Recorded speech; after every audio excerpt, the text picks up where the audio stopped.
Les ovnis. Le sujet passionne et interpelle le monde entier depuis la fin des années 40. Pour certains, il ne s'agit que de mauvaises interprétations de phénomènes météo ou d'engins conçus par l'homme. Les satellites, les avions, les fusées, les ballons-sondes ou encore les drones, mais aussi les essais militaires top secrets, pourraient être la source de cette confusion. Mais pour d'autres, il s'agit bel et bien d'engins venus d'autres mondes qui nous visiteraient depuis très longtemps. Pour les défenseurs de la présence d'ovnis dans notre ciel, la preuve pourrait se trouver dans notre passé, à une époque où aucune technologie humaine n'était présente dans le ciel ou l'espace. D'après eux, il existerait des archives contenant de véritables histoires de soucoupes volantes consignées dans les chroniques romaines. On trouverait aussi, au Moyen-Âge, la trace de vaisseaux aériens naviguant au-dessus des paysans en utilisant la foudre comme arme de destruction. Les chroniques de la Renaissance foisonneraient de rapports faisant état de fabuleuses apparitions dans le ciel. Des apparitions, pour certaines, clairement semblables aux observations modernes d'ovnis. Alors, qu'en est-il vraiment ? À travers cette enquête, nous allons découvrir que les archives recèlent d'extraordinaires documents.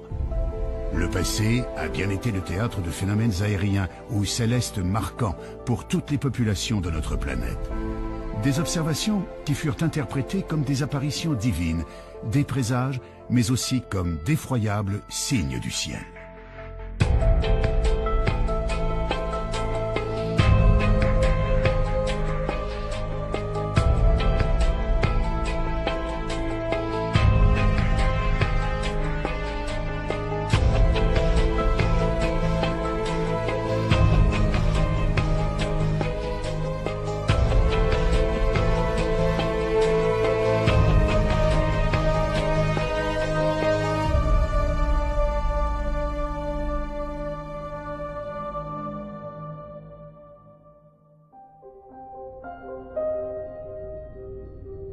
D'après les astronomes, l'univers compte autant d'étoiles que de grains de sable sur notre planète.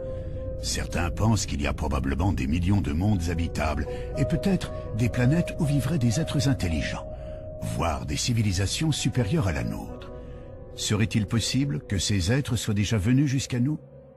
La plupart des spécialistes des ovnis en sont convaincus. L'un d'entre eux, le journaliste Jean-Claude Bourret, est un précurseur dans ce domaine. Depuis maintenant près de 40 ans, il enquête d'une manière rigoureuse sur le sujet. Même s'il a pu étudier des centaines de dossiers concernant les ovnis, il n'a jamais été le témoin direct d'une observation.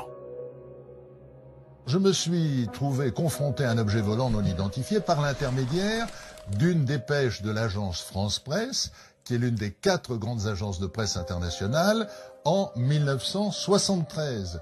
Cette AFP racontait l'affaire de Turin. Sur l'aéroport de Turin, le radar civil et le radar militaire avaient détecté un objet volant non identifié en plein jour. Cet ovni avait été photographié par un photographe de presse professionnel, avait été observé par 3 équipages d'avions, poursuivi par un équipage d'avion et photographié par ce photographe de presse professionnel qui était là tout à fait par hasard et qui a vu l'ovni, l'a photographié et qui a vu l'ovni avec des milliers d'autres témoins. Donc je me suis dit, mais là on a un cas absolument extraordinaire qui est toujours inexpliqué aujourd'hui. Voilà comment je me suis intéressé aux ovnis. Des témoignages, des photographies ou des vidéos, il en existe aujourd'hui des milliers. Mais quelle que soit l'affaire, le doute persiste toujours. Et pour cause. De nos jours, les logiciels informatiques permettent quasiment tous les trucages en photographie et en vidéo.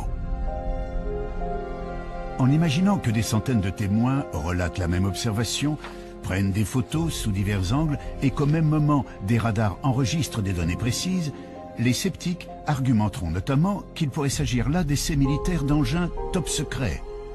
Dans ces conditions, il paraît presque impossible d'obtenir un jour la preuve irréfutable de la présence d'engins extraterrestres dans notre ciel. Pourtant, au milieu des années 1960, quelques passionnés d'ovnis se sont mis à étudier les textes anciens. Scruter le ciel du passé à une époque où aucun engin aérien construit par l'homme ne parcourait le ciel.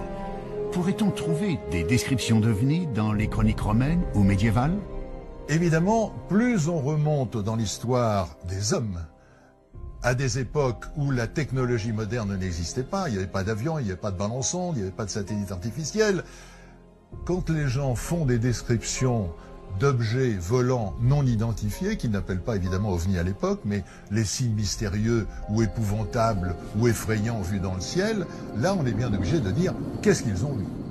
Quand on voit Pline le Jeune, qui au IIe siècle voit arriver au-dessus d'un champ de bataille en plein jour ce qu'il appelle un bouclier ardent, c'est-à-dire un bouclier qui brûle, et on voit bien ce que c'est qu'un bouclier, hein, c'est quelque chose de rond comme ça. Le champ de bataille s'arrête instantanément parce que c'est un signe du ciel. Chaque camp dit « Ah ben Dieu est avec nous puisqu'il nous envoie un signe ».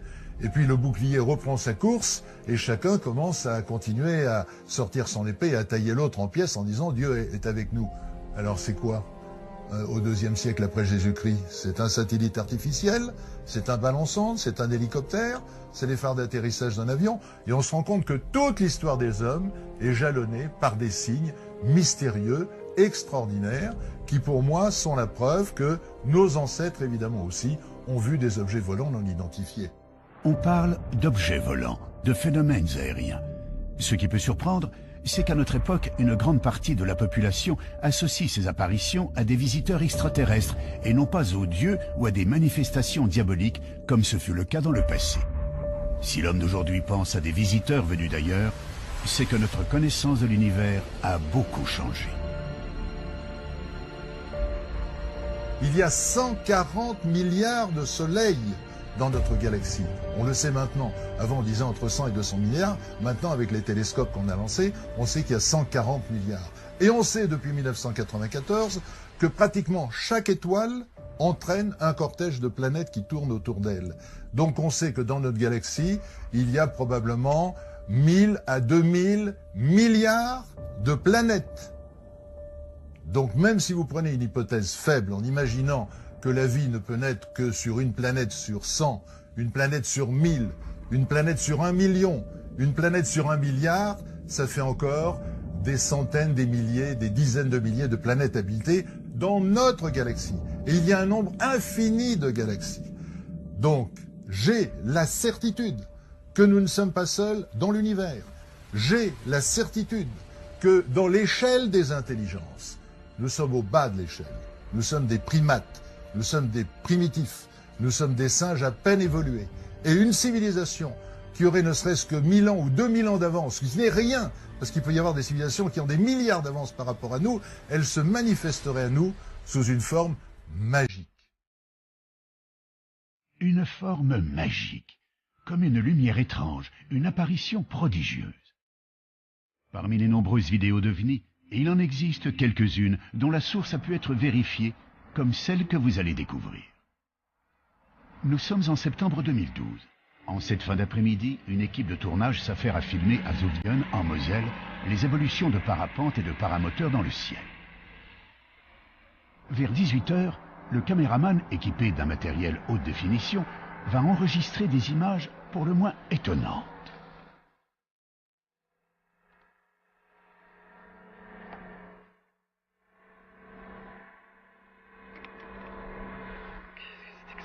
C'est quoi ce que tu fais? Je sais pas, un ovni. Je sais pas ce que c'est. Sur les agrandissements et au ralenti, quelques séquences laissent apparaître ce que beaucoup définissent comme une sorte d'ange. Il est facile d'imaginer que si cette étonnante observation avait eu lieu quelques siècles auparavant, la plupart des gens l'auraient perçue comme une apparition divine. Il faut d'ailleurs noter que les références à des phénomènes étranges dans le ciel se retrouvent dans toutes les religions. Certaines des descriptions bibliques pourraient d'ailleurs laisser penser à des observations d'OVNI. Si vous prenez un livre qui est reconnu par tout le monde, le Pentateuque, reconnu par les Juifs, par les chrétiens, par les musulmans, vous avez le livre du prophète Ézéchiel. Eh bien, j'incite les téléspectateurs à prendre une Bible, s'ils en ont une chez eux, à lire la première page du livre du prophète Ézéchiel. Que dit Ézéchiel? Il dit « Et je vis des visions divines, et voici que quelque chose descend du ciel, brillant comme de l'airain luisant, et voici une roue sur la terre, comme si une roue eût été au milieu d'une autre roue, avec des yeux tout autour de la jante de la roue qui est immense, on dirait avec des hublots. Et voici des animaux qui descendent des roues, c'est-à-dire des êtres vivants, mais qui ne sont pas des êtres humains et qu'Ézéchiel appelle des animaux. Et les roues se déplacent et vont là où l'esprit des animaux veut qu'ils aillent. Donc, c'est piloté, c'est clairement écrit dans la Bible. Donc là, nous sommes 500 ans avant la naissance du Christ.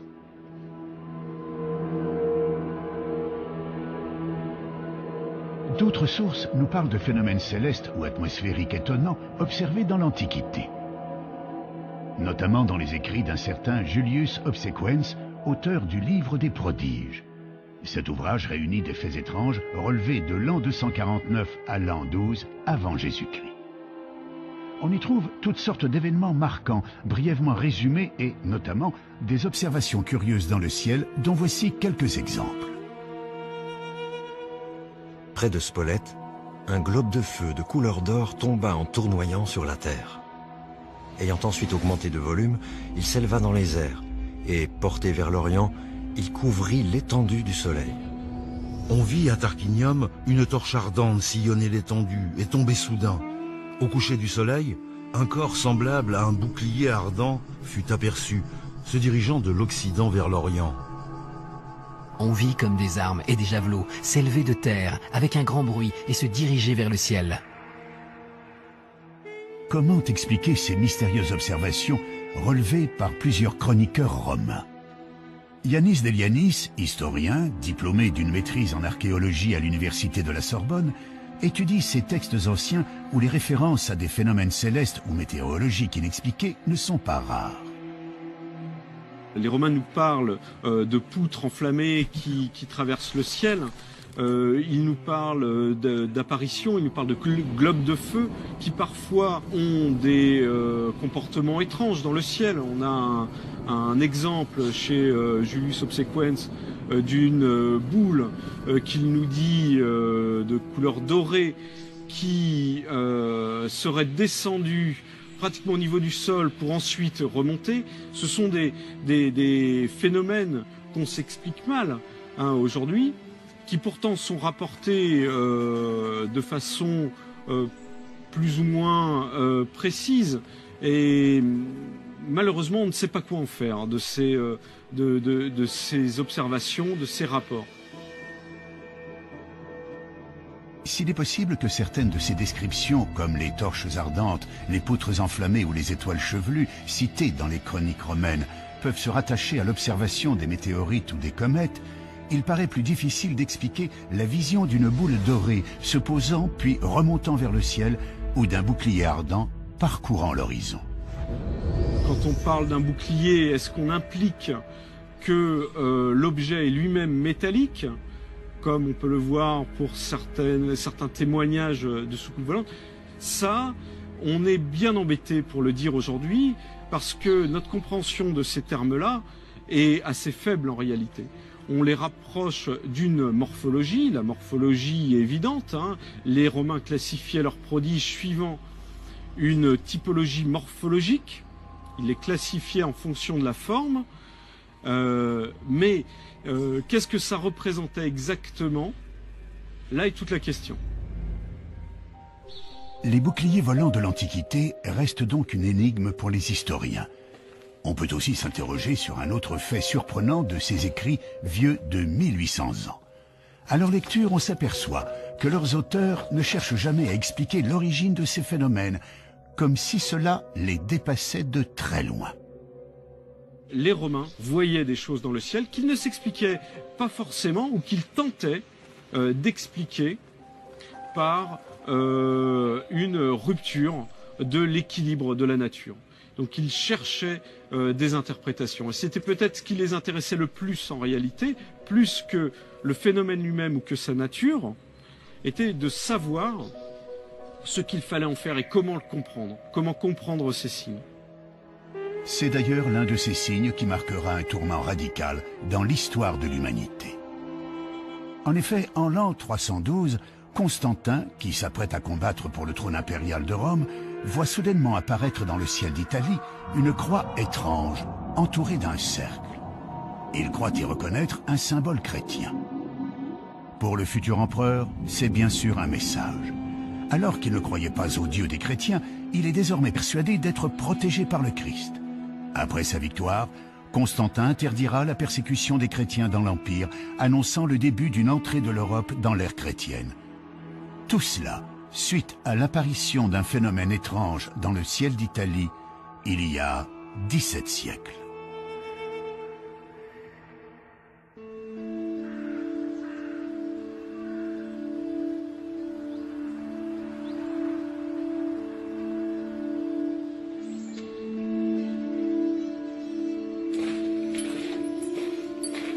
Saint-Jacques-des-Arrêts. Ce petit village du Beaujolais est connu pour son église, la seule au monde à abriter un tableau reconnu officiellement comme représentant très clairement des ovnis, une œuvre du peintre Jean Fusaro. C'est celui-ci.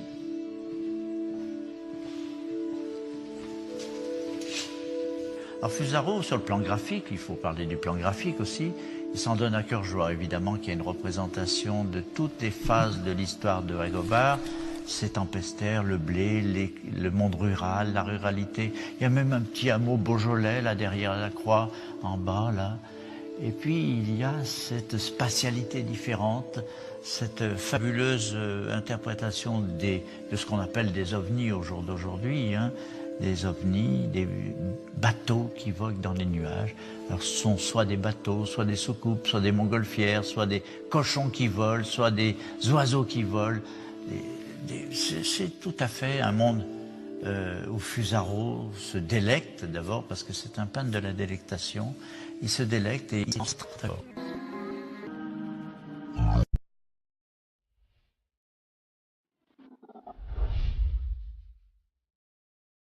Les Romains nous parlent de poutres enflammées qui traversent le ciel. Ils nous parlent d'apparitions, ils nous parlent de globes de feu qui parfois ont des comportements étranges dans le ciel.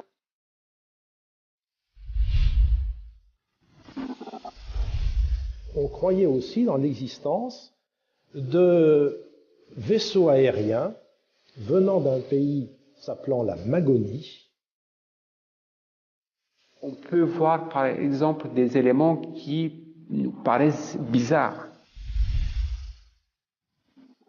Et c'est là qu'il y avait une grande croix lumineuse qui était apparue dans le ciel, mais une croix couchée, sans Christ dessus, une croix lumineuse couchée.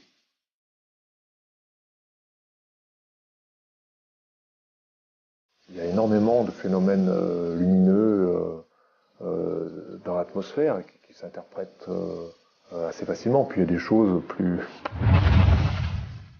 Alors c'est quoi au IIe siècle après Jésus-Christ? C'est un satellite artificiel? C'est un ballon-sonde? C'est un hélicoptère? Et on se rend compte que toute l'histoire des hommes est jalonnée par des signes mystérieux, extraordinaires. Souvent, on n'a pas compris, on ne sait pas, mais ça nous encourage à continuer. Mais on n'a pas la réponse à tout.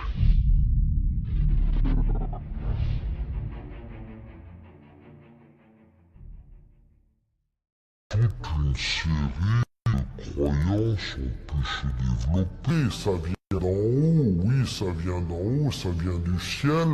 Ça vient du ciel parce que dans le ciel, il y a des puissances qui envoient la grêle. Alors ces puissances, de là à les mettre dans un navire aérien, je veux dire, le pas est pas très difficile à franchir. Difficile pourtant de retrouver d'autres récits issus du folklore qui nous parlent de navires volants pilotés par des êtres venus d'un autre monde. Si l'on n'a pas encore découvert à ce jour de textes équivalents, il existe pourtant des représentations anciennes de vaisseaux naviguant dans le ciel pilotés par des êtres à l'apparence humaine. Ces représentations sont visibles dans une église située dans le monastère de Dekani, au Kosovo. Parmi les fresques et les icônes datant du milieu du XIVe siècle, on peut apercevoir sur une crucifixion deux engins aériens très particuliers. Deux petits vaisseaux occupés chacun par un homme qui semble faire office de pilote. Une représentation peinte il y a plus de 700 ans et qui, on peut le comprendre, a passionné les amateurs d'ovnis qui pensent avoir trouvé là une véritable preuve d'ovnis dans les temps anciens. Mais pour mieux comprendre, il faut visiter d'autres églises plus proches de nous qui abrite des représentations assez comparables à celles de Décanie. En Belgique, à Chevetogne, se trouve un petit monastère occupé, tout comme au Kosovo, par des religieux orthodoxes.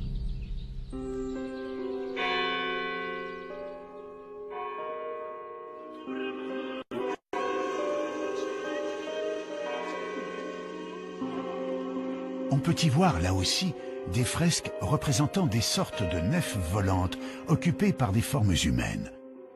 On retrouve également des formes assez similaires aux vaisseaux de Décanie, des peintures représentant des objets aériens semblant parcourir le ciel et dans lesquels on perçoit des visages humains. Se pourrait-il que nous soyons là en présence d'une certaine symbolique religieuse? Il faut comprendre que dans l'iconographie orthodoxe, on est très sensible au texte biblique.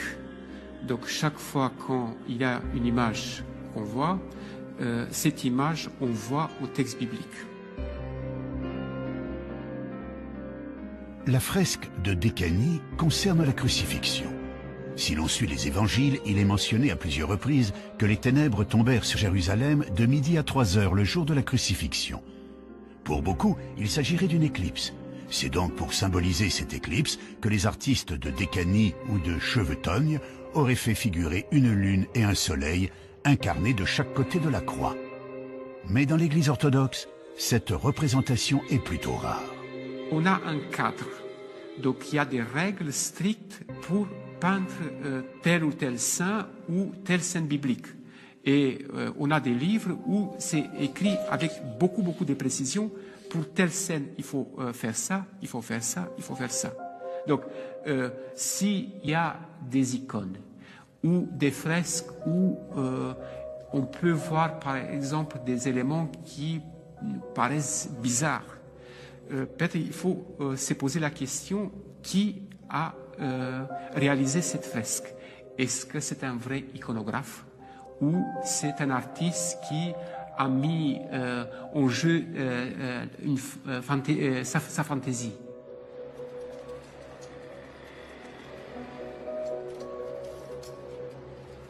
D'autres églises abritent des œuvres dans lesquelles certains ont cru déceler d'étonnantes représentations d'ovnis. C'est le cas de la collégiale Notre-Dame de Beaune. Des tapisseries monumentales datant du XVe siècle sont exposées dans le chœur de l'église.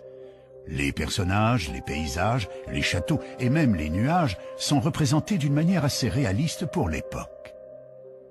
On y perçoit surtout, figurant dans le ciel à 2 reprises, des objets sombres, ressemblant très clairement à ce que l'on nommerait aujourd'hui des soucoupes volantes. Serait-on là face à une volonté des artistes de l'époque de faire figurer une observation particulière dans le ciel du XVe siècle? La réponse à cette énigme se trouve en fait dans l'histoire même des tapisseries. Il faut remonter au commanditaire, au financeur de cette œuvre. Or, il se trouve que l'un des généreux donateurs était le cardinal Jean Rollin, un cardinal que les artistes de l'époque, pour une raison que l'on ignore, n'ont pas pu représenter physiquement sur les tapisseries. Alors, pour le remercier, ils ont tout simplement fait broder sa coiffe, le symbole de son rang, autrement dit son chapeau, au-dessus de tous les autres personnages. Une explication difficilement contestable, même si certains avancent le fait qu'un chapeau de cardinal est toujours représenté en rouge et surtout pas en noir. Il s'avère donc très périlleux de chercher des preuves de l'existence des ovnis dans les peintures, les fresques ou les broderies des siècles passés. Cependant, un travail de recherche dans les archives pourrait permettre de dénicher des cas de phénomènes inexplicables dans le ciel de nos ancêtres.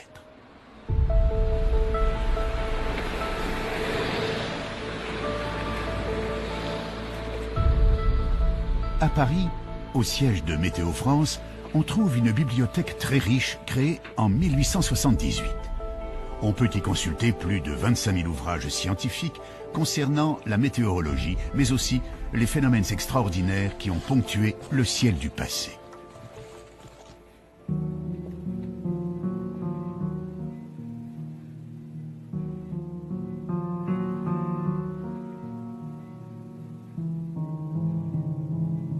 On a la chance d'avoir une bibliothèque qui est très riche et ancienne. On a des livres à partir du XVIe siècle.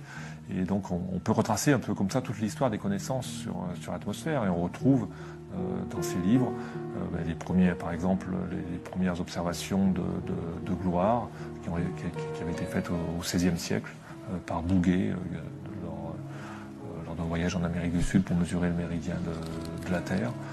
Donc, disons, il y a des livres sur les aurores boréales aussi qui datent du XVIIe siècle, qui sont, enfin, tous ces phénomènes fascinent les hommes depuis extrêmement longtemps.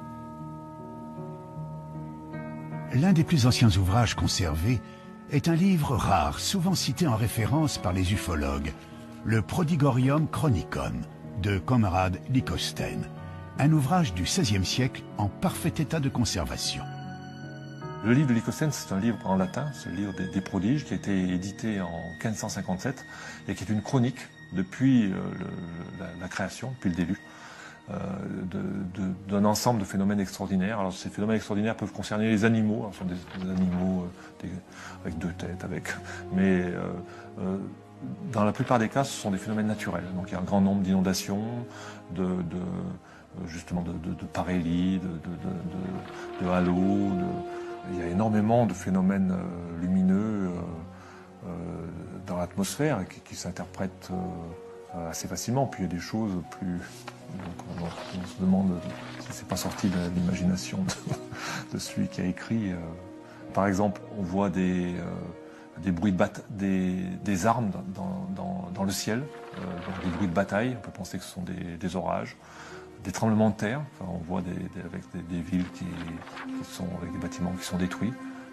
Donc ce livre est très intéressant parce que chaque phénomène est daté. Et puis donc il y a un très grand nombre d'illustrations. Alors on se rend compte, ce sont des illustrations qui étaient des gravures au bois, et que c'était un petit peu les mêmes illustrations qui resservaient plusieurs fois. Une nouvelle fois, l'auteur de cet ouvrage, tout comme le chroniqueur romain Julius Obsequens, fait donc état de prodiges extraordinaires observés dans le ciel depuis l'Antiquité. On y retrouve, illustrés, les fameux boucliers évoluant dans l'atmosphère, des soleils en pleine nuit et torches ardentes et autres poutres flamboyantes. Mais à y regarder de plus près, il semblerait très envisageable que la majorité des cas représentés sur ces gravures trouvent aisément des explications météorologiques ou astronomiques. Pour les cas les plus étranges, il faut savoir que l'histoire des hommes a été marquée par des phénomènes cosmiques extraordinaires, mais tout à fait naturels. Des phénomènes qui ont très sûrement interpellé les chroniqueurs du passé. Il y a de temps en temps des phénomènes nouveaux et étonnants. Alors les comètes en font partie, brutalement dans le ciel. C'est une comète qui va rester quelques jours, quelques mois, présente dans le ciel. Les chutes de météorites, c'est autre chose. Alors ou bien c'est une étoile filante dans le ciel, ou bien c'est vraiment une explosion, ou bien c'est vraiment une onde de choc, ou c'est vraiment un cratère à l'arrivée, notre phénomène. Il y a un autre phénomène intéressant qu'on n'a pas vu depuis quelque temps, qui est une supernova. Qu'est-ce que c'est qu'une supernova? C'est une étoile qui, après avoir fabriqué des éléments comme l'oxygène, l'azote, le chlore, le jusqu'au-fer, explose. Elle s'effondre sur elle-même et rebondit, ça explose. Et entre parenthèses, ce sont des phénomènes essentiels, puisque c'est le mécanisme par lequel nos atomes dans notre corps sont formés. Tout ce que vous avez dans votre corps, c'est-à-dire un peu de chlore, un peu de magnésium, un peu de calcium, etc. et autres, a été fabriqué un jour dans une étoile qui n'est pas le Soleil et qui a explosé. Et un tel phénomène est spectaculaire. Parce que l'étoile, quand elle explose, elle devient pratiquement aussi lumineuse que toute la galaxie. C'est-à-dire aussi lumineuse qu'un milliard d'étoiles. Ce qui veut dire que cet objet est l'objet le plus brillant du ciel. Vous le voyez évidemment la nuit, c'est le plus brillant. Mais en même temps, vous le voyez le jour. Il est tellement brillant qu'on le voit de jour. Ah, il est moins bien que le soleil, d'accord. Mais vous voyez cette étoile nouvelle que vous ne pouvez pas ignorer, qui va durer 20 jours, 30 jours, maximum 100 jours, qui apparaît brutalement et qui ensuite disparaît lentement. On peut en effet largement concevoir qu'une supernova, l'explosion d'une météorite ou l'apparition soudaine d'une nouvelle étoile dans le ciel, ait pu frapper l'esprit de nos ancêtres. Quand un phénomène nouveau apparaît, il y a ceux qui imaginent je ne sais quelle histoire complètement stupide, je dirais même obscurantiste, et puis il y a ceux qui réfléchissent. Et il y a déjà plus de 2000 ans, Lucrèce, qui observait les comètes comme ses contemporains, s'était dit « je ne comprends pas ce que c'est que les comètes, mais si on étudie ce phénomène, et si on réfléchit, on le comprendra. Et un jour viendra où nous comprendrons ce qu'est ce phénomène, qui est un phénomène naturel, probablement. Vous voyez ce que disait Lucrèce il y a 2000 ans. Puis en même temps, certains écrivaient je ne sais quelles histoires rocambolesques sur le sujet. Si de nombreux phénomènes astronomiques étaient connus et étudiés dans l'Antiquité, il semble pourtant que les Grecs comme les Romains aient été les témoins de curieuses apparitions. Que pensent les astronomes d'aujourd'hui de ces boucliers ardents ou du cas de ce globe doré qui remontait vers le ciel? Ce genre de phénomène, ça se rattache à ce qu'on appelle la fragilité des témoignages humains. C'est-à-dire, en gros, quand vous assistez à quelque chose, n'importe quoi, un accident, un phénomène, et on vous demande de témoigner. Eh bien, en fait, ce qui se passe, c'est que vous avez vu, votre cerveau l'interprète. Et votre cerveau l'interprète en fonction de son éducation. Et donc, on a fait cette expérience une fois à Nice, je me souviens, l'observatoire de Nice, où le 3e étage d'une fusée soviétique retombait dans la Méditerranée. Et on a dit aux gens, décrivez-nous ce que vous avez vu. Et les gens racontaient leur imagination. Certains, ils mettaient des hublots dans la fusée en question, certains, ils racontaient les bandes dessinées qu'ils avaient vues, ce qu'on avait raconté à côté. Autrement dit, le témoignage humain est relatif à l'éducation que vous avez eue. Donc, il est tout à fait naturel que n'importe quel phénomène céleste ou terrestre, vu pour la première fois par quelqu'un, soit considéré comme magique, soit considéré comme extraordinaire. Et on a là des contes qui finalement nous montrent la richesse de l'imagination humaine.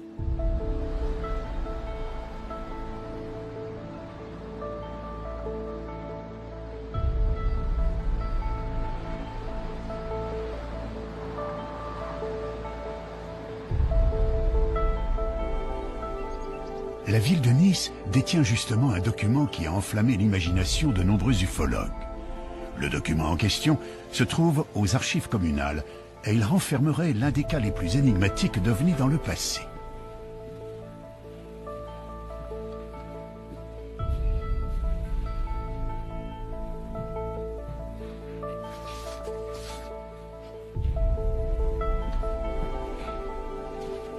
Un petit livret intitulé « Discours des terribles et épouvantables signes apparus sur la mer de Gênes » nous dévoile plusieurs histoires se déroulant en août 1608. Cette année-là, la population aurait été témoin de nombreux prodiges autour de la Méditerranée, notamment en Italie, où les habitants de Gênes furent terrorisés par l'arrivée subite de 3 chars aux carrosses extraordinaires sur le port de la ville. Des chars tirés par des figures de feu, d'où sortaient des hommes dont le corps semblait en partie recouvert d'écailles. Ces hommes sont décrits comme ayant des serpents volants entortillés autour du bras qui sautaient hors de la mer en poussant des cris effroyables.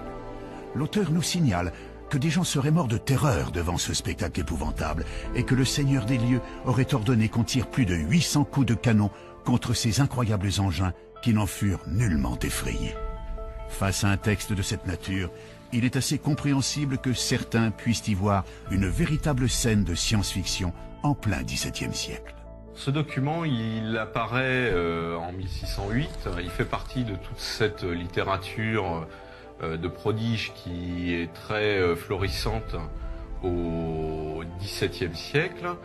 Et c'est ce qu'on appelle un canard. Un canard, c'est un petit pamphlet d'environ 8 pages qui relate des événements prodigieux, ce qu'on appelle à l'époque des signes effroyables, des signes épouvantables, suivant les termes utilisés à l'époque. S'il y avait beaucoup de journaux, de canards dans ce genre à l'époque, se pourrait-il qu'il existe d'autres documents, d'autres sources qui fassent mention de cet événement? Dans le cas précis de ce canard et de cet événement, qui est quand même un événement qui a duré 15 jours, qui a certainement marqué les esprits, eh bien cet événement, curieusement, ne se retrouve pas dans d'autres documents à Gênes.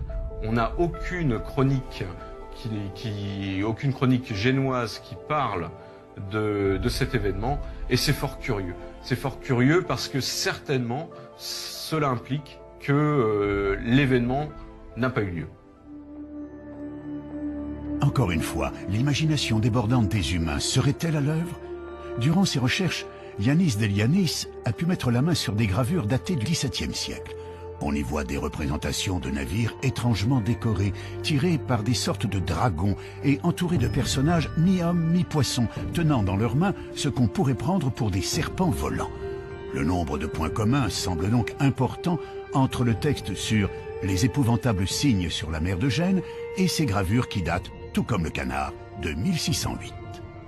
On retrouve à cette époque-là, en novembre 1608, se passe un événement important à Florence.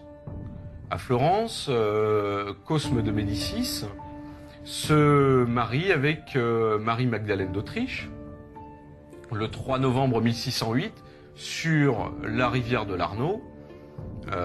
Se monte pour célébrer ce mariage une grande fête nautique basée sur les argonautiques d'Apollonius de Rhodes, et on retrouve dans les textes nous décrivant cet événement-là, ces festivités, beaucoup d'éléments qui rappellent les apparitions telles qu'elles sont décrites dans le Canard.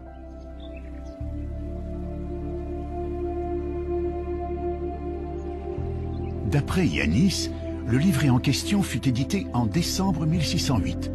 Mais pourquoi l'auteur du feuillet sur les épouvantables signes situerait l'événement en août 1608 et non pas en novembre? Et pourquoi dans le port de Gênes et pas à Florence?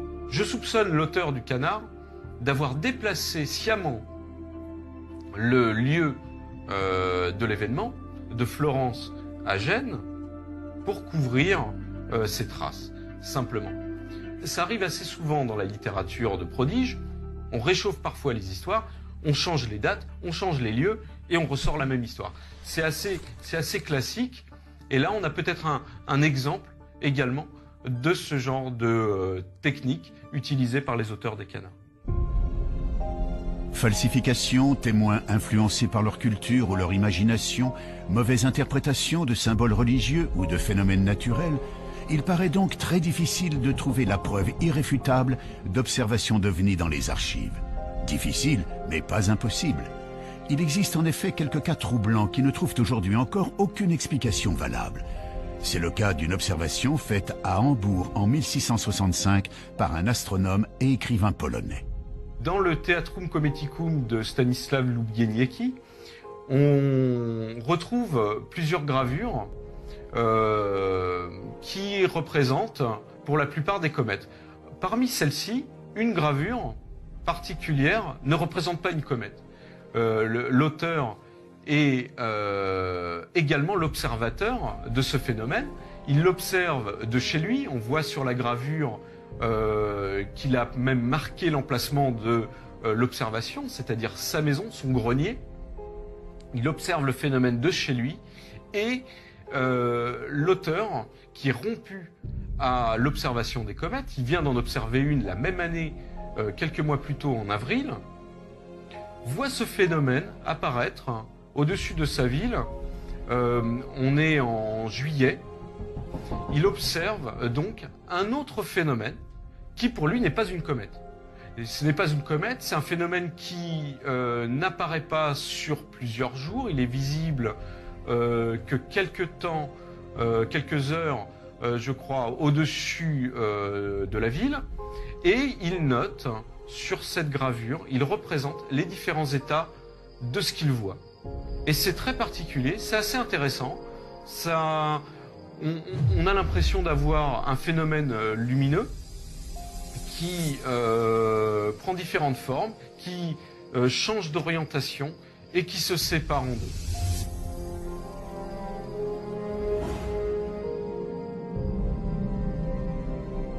Difficile cette fois de remettre ce témoignage en cause ou d'y trouver une explication naturelle connue. D'autres auteurs à l'esprit également scientifique relateront eux aussi des observations extraordinaires dans le ciel au XVIIIe et XIXe siècle. On peut par exemple découvrir dans un traité de météorologie paru en Belgique en 1837 l'étrange spectacle qui eut lieu dans le ciel des Pays-Bas durant l'été 1812. Le 23 août, vers les 9h du soir, Monsieur Nieuwenhuis, ministre à Utrecht, revenant d'une maison de campagne, aperçut dans le ciel une bande de la largeur de 2 fois le diamètre de la Lune. Au commencement, elle parut formée de quelques traits de feu parallèles, qui allaient en se rapprochant puis se réunissaient. La lumière augmenta par degrés, la bande devint rouge de feu, et le milieu comme le fer incandescent. Et il s'en élança des rayons enflammés, qui à 3 reprises différentes s'épanouirent et se contractèrent en se dirigeant vers le nord. Tout à coup, il en partit un corps semblable à une étoile rouge de feu.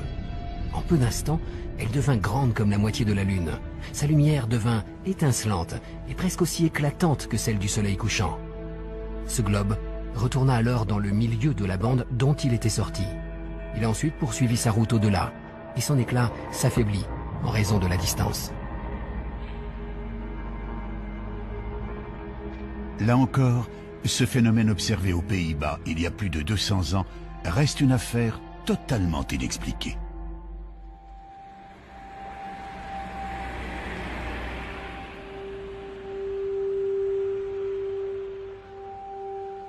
Un autre cas très différent s'est déroulé à peu près à la même époque sur la commune de Migné, située à quelques kilomètres de Poitiers. Le 17 décembre 1826, en fin d'après-midi, plus de 2000 personnes étaient réunies pour la plantation d'une nouvelle croix de mission devant l'église. Le prêtre était en train de faire son sermon, évoquant l'apparition de la croix de Constantin au IVe siècle, quand soudain est apparue dans le ciel, au-dessus des personnes réunies, une croix couchée de plus de 40 mètres de long, lumineuse, d'une couleur grise rosée, dont les contours étaient parfaitement nets.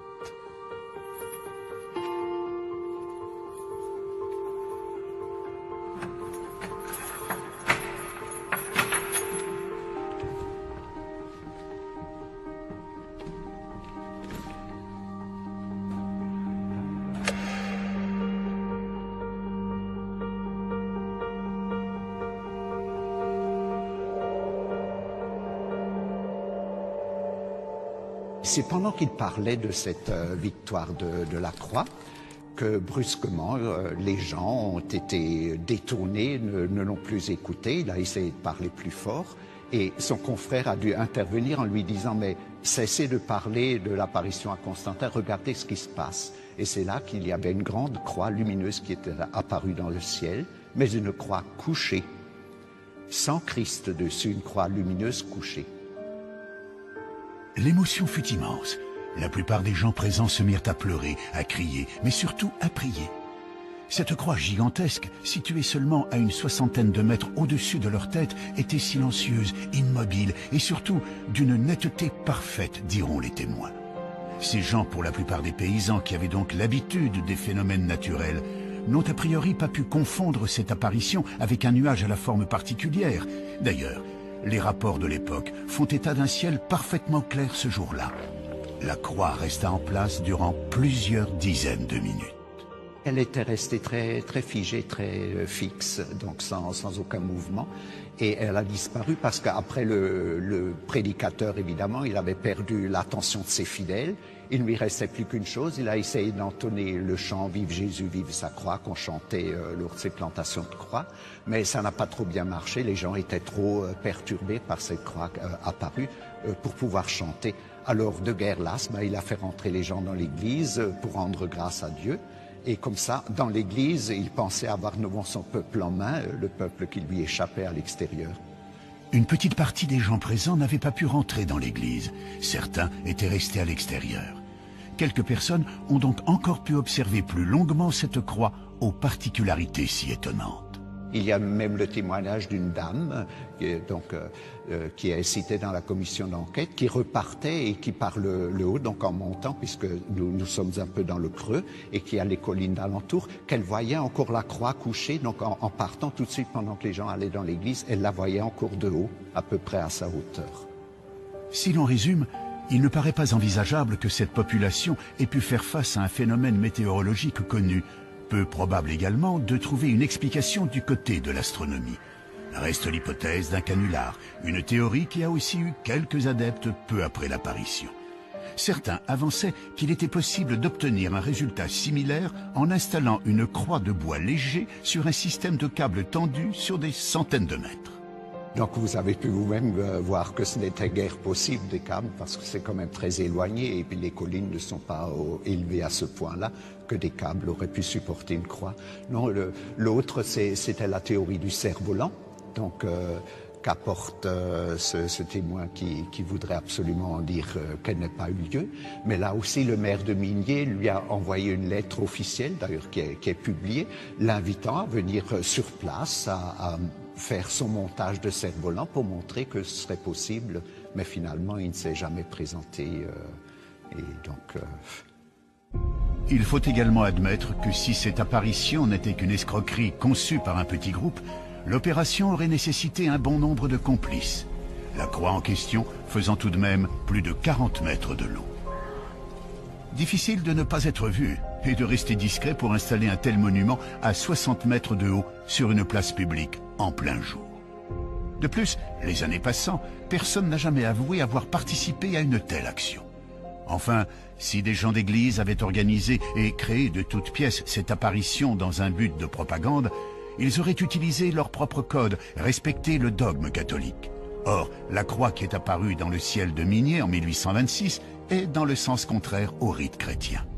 L'évêque a fait, quand il a fait reconstruire l'église pour garder un souvenir de l'apparition, il l'a fait reconstruire en la retournant en quelque sorte à l'endroit exact où est apparue la croix. C'est pour cette raison que l'église actuelle, donc puisqu'on a rajouté le chœur et le transept, est tournée vers l'ouest, donc en sens inverse de toutes les autres églises.